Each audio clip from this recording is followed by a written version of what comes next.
Hi! Welcome to ANR tutorials. ఎలా ఉన్నారు?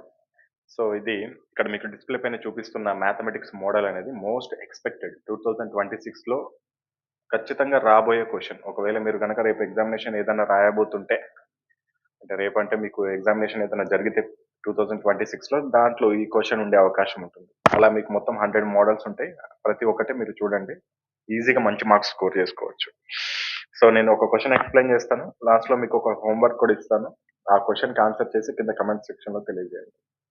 So, question చూడండి.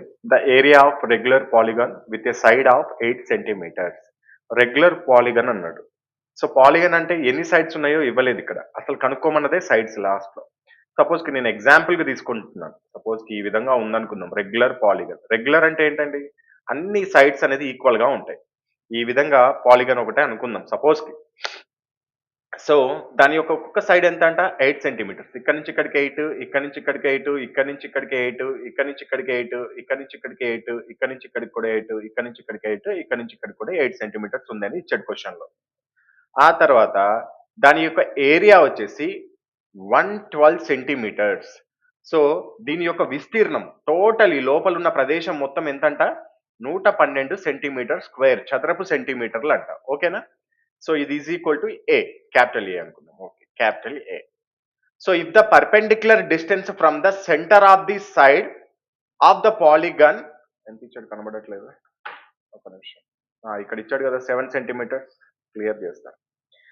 సో, ఇక్కడ చూడండి. If the perpendicular distance from the centre of the side of the polygon is 7 centimetres. అంటే సపోజ్‌కి ఇది పాలిగన్ అనుకుందాం. ఈ మధ్యలో పాయింట్ ఉంది కదా! Centre of the point. ఇక్కడ చూడండి. కేంద్రం నుండి ఈ బహుభుజం యొక్క భుజానికి లంబ దూరం 7 సెంటీమీటర్లంట. అంటే ఈ భుజానికి యొక్క డిస్టెన్స్‌కి ఈ భుజానికి ఈ కేంద్ర బిందువుకి మధ్య దూరం ఎంత? 7 సెంటీమీటర్లు. ఇక్కడి నుంచి ఈ భుజానికి తీసుకున్నా 7. ఇక్కడి నుంచి ఈ భుజానికి తీసుకున్నా 7. ఇక్కడి నుంచి ఈ భుజానికి తీసుకున్నా 7. ఎలా ఉండాలి ఆ భుజం అంట? ఆ భుజానికి ఆ మధ్య దూరం లంబంగా పర్పెండిక్యులర్ అన్నాడు.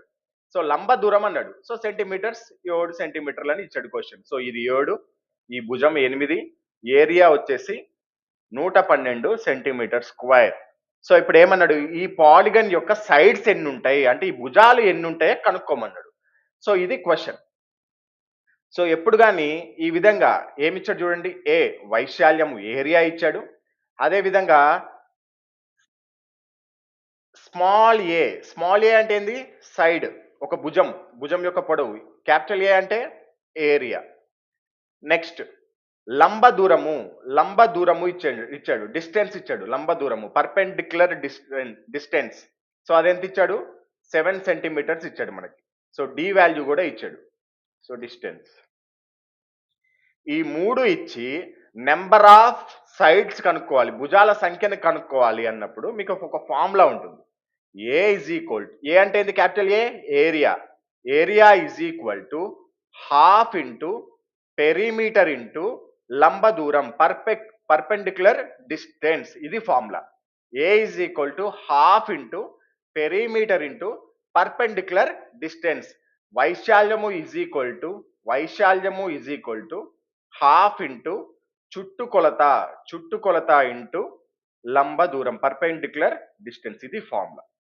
సో, ఇటువంటి క్వెషన్ ఇచ్చినప్పుడు వైశాల్యము, భుజం పొడవు, పర్పెండిక్యులర్ డిస్టెన్స్ లంబ దూరం ఇచ్చినప్పుడు ఆ భుజాల సంఖ్యను కనుక్కోవడానికి ఫార్ములా ఇది. సో, ఇప్పుడు ఎలా చేయాలి? ఇప్పుడు నేను మీకు ఫార్ములా ఏంది చెప్పాను ఇందాక. A is equal to half into perpendicular distance. ఓకేనా? వైశాల్యం ఎంత ఇచ్చాడు? 112 ఇంటూ హాఫ్ ఇంటూ పెరిమీటర్ చుట్టుకొలత. చుట్టుకొలత అంటే ఏంది? సపోజ్‌కి ఇది పాలిగాన్ అనుకుందాం. దీని భుజం 8 ఇచ్చాడు. సో, ఇప్పుడు సైడ్స్ ఎన్ని ఉన్నాయో తెలీదు. చుట్టుకొలత అంటే ఏంది? మొత్తం ఎంత దూరం ఉందనేది. ఇక్కడ ఒక 8, ఇక్కడ ఒక 8, ఇక్కడ ఒక 8, ఇక్కడ ఒక 8. ఎన్ని భుజాలు ఉంటే అన్ని 8లు. సో, భుజాల సంఖ్య తెలీదు కాబట్టి ఎంత అనుకుంటాము? స్మాల్ ఎన్ అనేది భుజాల సంఖ్య అనుకుందాం. సో, ఎన్ ఇంటూ 8 అంతేనా? మొత్తం చుట్టుకొలత. ఎందుకు? ఒక్కొక్క భుజం పొడవు 8, మొత్తం భుజాల సంఖ్య ఎంత? ఎన్ అనుకుంటే మొత్తం చుట్టుకొలత ఏమవుతుంది? 8n అవుతుంది. So, perimeter 8n into perpendicular distance ఎంత ఇచ్చాడు? 7. సో, ఇప్పుడు దీన్ని సింప్లిఫై చేసుకోండి. ఇక్కడ equal to A is equal to కదా! సో, ఇప్పుడు 2 4 జా 8, 7 4 జా 28. So, 112/28 is equal to n మిగిలింది. 28 4 జా 1 1 2. సో n ఎంత వచ్చింది మనకి 4 వచ్చింది. సో ఇప్పుడు నెంబర్ ఆఫ్ సైడ్స్ ఎంత 4. సో కరెక్ట్ ఆన్సర్ ఏంటి ఆప్షన్ 4 అనేది రైట్ అవుతుంది. సో ఒకటే గుర్తుపెట్టుకోవాలి, ఫార్ములా ఒకటే, a is equal to half into P into PD. P అంటే పెరిమీటర్. సో ఓన్లీ భుజం పొడవు మాత్రమే ఇచ్చాడు మనకి. సో స్మాల్ ఏ ఇచ్చాడు, భుజం పొడవు మాత్రమే ఇచ్చాడు. స్మాల్ ఏ నుంచి పెరిమీటర్ రావాలంటే ఏంది, number of sides into small A. So A into small A ఎంత 8 ఇచ్చాడు, 8 ఇంటూ ఎన్ కాబట్టి 8n అవుతుంది పెరిమీటర్ చుట్టుకొలత. సో 8n ఇక్కడ నేను ఇన్స్టాల్ చేశాను, నాకు కావాల్సిన ఆన్సర్ వచ్చింది. నేను క్లియర్ గా మీకు అర్థమయ్యే విధంగా నేను మొత్తం క్లియర్ గా చెప్పాను అనుకుంటున్నాను. ఈ మోడల్ మాత్రం ఫస్ట్ మీ బుక్ తీసి 100 మోడల్స్ నోట్ చేసుకోండి. ఇవి మన ఏఎన్ఆర్ పబ్లికేషన్ బుక్ లో కూడా ఉంటాయి. కాకపోతే ఎవరన్నా ఇంకా బుక్ తీసుకున్న వాళ్ళు ఎవరైనా ఉంటే, మీరు ఒకవేళ ఇట్లాంటివి ఫాలో అవ్వాలనుకుంటే మీరు ఆ బుక్ లో నోట్ చేసుకోండి. అండ్ ఇక్కడ ఒక హోంవర్క్ క్వశ్చన్ ఇస్తున్నాను, ఇది సాల్వ్ చేసి దీని యొక్క ఆన్సర్ ని కింద కమెంట్ సెక్షన్ లో తెలియజేయండి. Same question, same model 1 question ఇది. దీన్ని హోంవర్క్ ఇస్తున్నాను.